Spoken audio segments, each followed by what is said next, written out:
फ्रेमेक्स horror stories पाहण्यासाठी आमच्या चॅनलला सबस्क्राईब करायचं विसरू नका. मित्रांनो, राजू नावाचा एक इलेक्ट्रिशियन होता. तो स्वतःच्या गावामध्येच वायर फिट करायचा. कोणी बोलावलं, कोणाचा फॅन बसवायचा असेल किंवा काही असेल, तो बसवायचा जाऊन, म्हणजे की स्वतःच्या गावामध्ये. पण त्यांना गाव सोडून एक ऑफर आली, म्हणजे की जे सिव्हिल हॉस्पिटल असतं सरकारी, त्या हॉस्पिटलबद्दल थोडीशी चर्चा चालू होती त्याच्या मनामध्ये. पण त्याला त्याच हॉस्पिटलमधून एक ऑफर आली. ऑफर काही अशी होती, म्हणजे की त्याला विचारलं की गावामध्ये तू किती कमावतोस. मग त्याने म्हटलं की महिना जास्तीत जास्त 10-12 हजार होते, कसं पण 12-15 हजारच्या आत होते. मग त्याने सिव्हिल हॉस्पिटलसाठी एक ऑफर दिली त्याला, म्हणजे की 18 ते 20 हजार स्टार्टिंगला. आणि तुझं काम फक्त एवढंच की दरवाजावर, म्हणजे वॉचमॅनचं जे काम असतं तिथे वॉचमॅनच्या बरोबर राहायचं आणि जिथे घोटाळा होईल तिथे तू लाईट फिट करायचं. म्हणजे की तिथे मोठं सिव्हिल हॉस्पिटल म्हणजे आता मोठं असतंय, त्याच्यामध्ये म्हणजे खूप वॉर्ड असतात आणि फ्यूज वगैरे ते खूपच असतात. मग अशाच प्रकारे त्याला म्हटलं की फक्त जेव्हा घोटाळा होईल तेव्हा जायचं, तू मनाने लाईट फिट करायची आणि यायचं वापस, इतकंच काम तुझं. मग याला राहुलला चांगली वाटली ऑफर. अरे हो, म्हणजे वॉचमॅन सोबत बसून राहायचं आणि जर बिघडलं तरच जायचं. मग ठीक आहे म्हणलं त्यानं. जॉईनिंग कधीपासून? 1 तारखेपासून ये म्हणलं. मग 1 तारीख चालू व्हायला 4-5 दिवस होते. मग त्याने गावामध्ये सगळ्यांना सांगितलं की मी जात आहे, आता मला कॉल करू नका. जर सुट्टीमध्ये फक्त रविवारी घरी असेल मी, रविवारीच मला बोलवीत जा असं म्हटलं त्याने. मग हो चालतंय. तो गेला. 1 तारीख आली, गेला हॉस्पिटलमध्ये.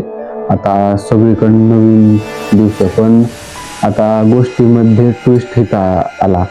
त्याला जो म्हणजे सिव्हिल हॉस्पिटल दिलं होतं तो म्हणजे मृतदेह ठेवण्याचा होता. म्हणजे जे मेलेले, ज्याचं कोणी नसतं ते जे ठेवतात ना, तो आला. त्याला सुरुवातीला भीती तर वाटली खूप, पण तो भिला नाही, कारण त्याच्यासोबत एक वॉचमॅन रेग्युलर राहत होता, त्याच्यामुळे त्याला तेवढं काही वाटलं नाही. पण असंच करत करत तो फक्त 2-4 दिवसात एक वेळेस हे व्हायचं, काहीतरी घोळ व्हायचा लेटीचा, म्हणजे त्याला काहीच काम नव्हतं. पण असं ट्विस्ट हा झाला की त्याला 1 आठवडा डे आणि 1 आठवडा नाईट असं थांबण्याची, म्हणजे की ते जो हेड होता हॉस्पिटलचा त्याने असं म्हटलं की बाबा तुला आता इथून पुढे 1 रात्र नाईट आणि 1 रात्र डे ला यावं लागेल, कारण की आपल्या हॉस्पिटलचे नियम थोडेसे चेंज झाले. त्यांना हो म्हटलं, काही हरकत नाही. पण त्याने काही विचार न करताच हो म्हटलं. मग ठीक आहे बाबा, डेचा आठवडा होता, मग निघून गेला हळूहळू. मग सोमवार टक झाला, आता त्याची होती नाईट शिफ्ट. मग तो दिवसा जसं जात होता तसंच पहाटे उठला आणि 9-9:30ला निघालता. पण त्याला लक्षात आलं, अरे आज तर आपली नाईट शिफ्ट आहे. मग संपूर्ण तो वेळभर झोप काढली त्याने आणि हॉस्पिटलमध्ये रात्री 9:30ला म्हणजे घरून निघायचं आणि रात्री 10 ते पहाटे 10 झालं. मग गेला. असंच तो निघाला 9:30 वाजता घरून आणि पोहोचला हॉस्पिटलपर्यंत. पण त्या हॉस्पिटलमध्ये गेला तो आणि रोज काही घोळ व्हायचा नाही, म्हणजे 4-5 दिवसांनंतर एक केव्हा तर आठवडाभर काहीच लाईटीचं व्हायचं नाही. पण त्या रात्री जसाच तो गेला तसं हॉल क्रमांक 4 याची लाईट बंद पडली आणि तो होता मुर्दाघर. मग लाईट बंद पडल्यानंतर आता तो गेला नीट करण्यासाठी. वॉचमॅन होता. वॉचमॅनने म्हटलं मला गेटवर थांबावं लागेल, मी सोबत येऊ शकत नव्हती तुझ्या.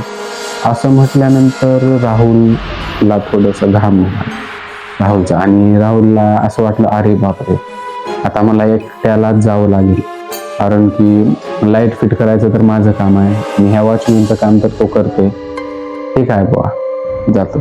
त्याने किट घेतली, टूल बॉक्स त्याचा, गेला हॉल क्रमांक 4 मध्ये. पण त्याचं फ्यूज होतं बाहेर. त्याने बाहेर चेक केलं, काहीच झालं नव्हतं. म्हणजे एक वायर फक्त निघालतं, उंदराने वगैरे फिरला असेल, काहीतरी निघालं असेल. त्याने बसवलं, पण गेला वॉचमॅन जवळ बसला आणि 5 मिनिटानंतर अजून त्याच हॉलची लाईट गेली. म्हणजे आता याला वाटलं मग कोणतरी उंदरा बिंद्राने वायर काढला असेल, आता पण तेच झालं असेल. गेला तो. पण यावेळी गेल्या वेळेस वरचं वायर निघालं, म्हणजे पॉझिटिव्ह पॉईंटच्या वरचं. पण यावेळेस तो गेला तर डायरेक्टली अर्थिंगचं वायर, ते खालून इतकं कट, एक बोट एवढं बोट वायर कट होतं. मग त्याने विचार केला, हे वायर कट कसं काय? कारण मग जेव्हा मी आलो होतो तेव्हा तर नव्हतं, आणि आताच अचानकपणे कट आहे, आणि हे कोणतरी केलंय 100% फिक्स, कारण कोणी केल्याशिवाय वायर कट होत नसतं. मग हे झालं, जाऊ जा म्हणलं, माझ्यापाशी वायर होतं ते बसवितो असं त्याने विचार केला. वायर काढला, वायर सोलू लागला. पण अचानकपणे हॉल क्रमांक 4 मध्ये वरचा क्लाउड, म्हणजे ते कप्पा असतो ना, त्याच्यावरून एक क्लाउड खाली पडला. ऑलरेडी इतका ठेवलेला होता, तो खाली पडला. आता एकतर मुर्दा घर, आणि मुर्दा घर मध्ये जर अचानकपणे तसलं काही वाजलं तर सामान्य माणसाची हालत काय होईल. आणि तो एकटा होता. त्याचं एकदम घाम निघाला, काळजामध्ये ठोके वाढू लागले अचानकपणे, आणि त्याला म्हणजे असं एकदम भीती वाटली, अंगावरती काटे आले. मग त्याने हॉल उघडण्याची हिंमत केली नाही, पण तरी सुद्धा साईडला एक खिडकी होती. त्या खिडकीमधून त्याने असं वाकून पाहिलं तर काय, ते क्लाउड वरून खाली पडलं होतं. त्याला वाटलं, हे उगाच भेलावणे, एवढूच नाही गोष्टीला भेट असते काय, माझं वय कुठं, वागायला कसा, असं म्हटलं. त्याने वायर बसविलं, डबल गेला, परत गेला वॉचमॅन जवळ बसला. आणखीन हॉल क्रमांक 4 ची लाईट 10 मिनिटानंतर अजून. मग त्याला समजलं नाही. त्याने वॉचमॅनला म्हटलं, कोणी इथे येतोय का हॉल क्रमांक 4 मध्ये? वॉचमॅनला सगळं माहिती होतं. वॉचमॅन जुना होता म्हणून तो त्याच्यासोबत जात नव्हता.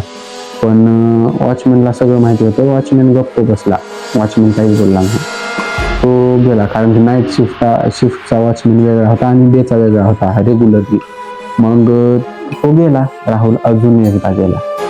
यावेळेस फ्यूज बरोबर होतं, कनेक्शन तिथे येत होतं, पॉझिटिव्ह प्लस निगेटिव्ह वगैरे संपूर्ण वायरिंग बरोबर होती. पण आता घोळ झाला तरी तिथं याला वाटलं, मागून तर करंट येत होतं, बाहेरून सप्लाय. मग आता मधीच काहीतरी झाले. मध्ये जायचं तरी कसं? वॉचमॅन तर सोबत येत नाही, आणि मी एकटा जाऊन काय करू? पण तरी बी माझं काम आहे, मला जावं लागेल. गेला मध्ये. त्याने कापत दरवाजा उघडला, आणि दरवाजा उघडताच त्याला एकदम थंड हवा जाणवली. म्हणजे की एकदम पॅक रूम होती, त्या हॉलमधून हवा जाणवली. फॅन बंद होते, आणि तिथे म्हणजे की त्यांची बॉडी ही होऊ नये, विघरू नये म्हणून ते काहीतरी थंड असतंच त्या रूममध्ये आधीपासून. मग झालं काय, तो पुढे गेला. त्याला मध्ये एक बोर्ड दिसला. तो त्या बोर्डामध्ये म्हणजे हात घालणारच, तेवढ्यात त्याला एक आवाज ऐकू आला. म्हणजे तो आवाज खिडकीच्या बाहेरून येत होता, की कुठून येत होता त्याला कळालं नाही. एक आवाज ऐकू आला, आणि त्या बोर्डामध्ये एक तार उघडी होती अशी. मग आता तो मध्ये हात घालालता वायर चेक करण्यासाठी. आवाज आल्यानंतर त्याने असं पाहिलं, आणि तो हात सरळच नेला. तो तार जे खुला होता त्याला शॉक बसलं, आणि तो एकदमपणे धप्पपणे मागे जाऊन पडला, आणि घाबरला एकदम. आता अचानकपणे त्याला करंट लागलं, तो एकदम घाबरला तो, आणि त्याला वाटलं कोणतरी आसपास आहे. पण आसपास मुर्दे होते संपूर्ण झोपलेले. त्याची भीती वाढू लागली, आणि त्याने एकदा उठला, आणि अरे मग हे काय झालं, मला शॉक लागला, पण ते आवाज कशाचा होता? मग त्याने खूप शोधलं, त्याला काही समजलं नाही. आसपास मुर्दे होते. तो खूप हालचाल पण केली नाही त्याने, आणि गेला. त्या बोर्डमध्ये पाहिलं, पण त्याला जो शॉक लागला तो तार उघडा होता थोडा. पण जेव्हा त्याने पाहिलं तिथे तारच नव्हता, म्हणजे एक सुद्धा वायरिंग तिथे दिसत नव्हती, उघडे संपूर्ण पॅकिंग. आणि त्याने विचार केला मला करंट लागलं तरी कुठून. मग असं त्याने म्हटलं आणि अचानकपणे त्या रूमची लाईट देखील चालू झाली. तो मध्येच होता. लाईट चालू झाल्यावर अजून तो घाबरला आणि इकडे आसपास पाहतोय तर काय कोणीच नाही. मग जसाच तो बाहेर जाण्यासाठी वळला, त्या रूमचा हॉलचा दरवाजा आपोआप बंद झाला. हे पाहताच तो तिथेच बेहोश पडला. त्याला पहाटे सकाळी जो साफसफाई करणारा येतो ना झाडू घेऊन, त्याने उठवलं आणि तो उठला आणि त्याला ताप वगैरे आलेली होती. घाबरून तो पाणी झालेला होता आणि तो उठला, घरी गेला.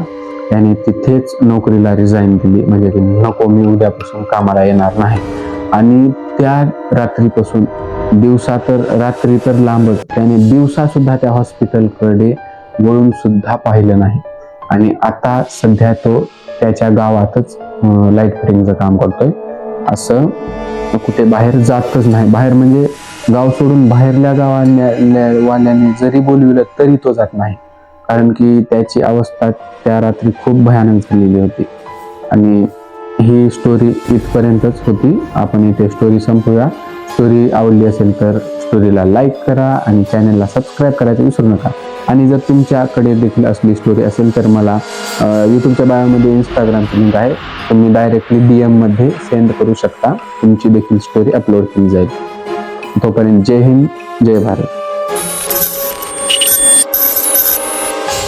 प्रेमॅक्स हॉरर स्टोरीज पाहण्यासाठी आमच्या चॅनलला सबस्क्राईब करायचं विसरू नका.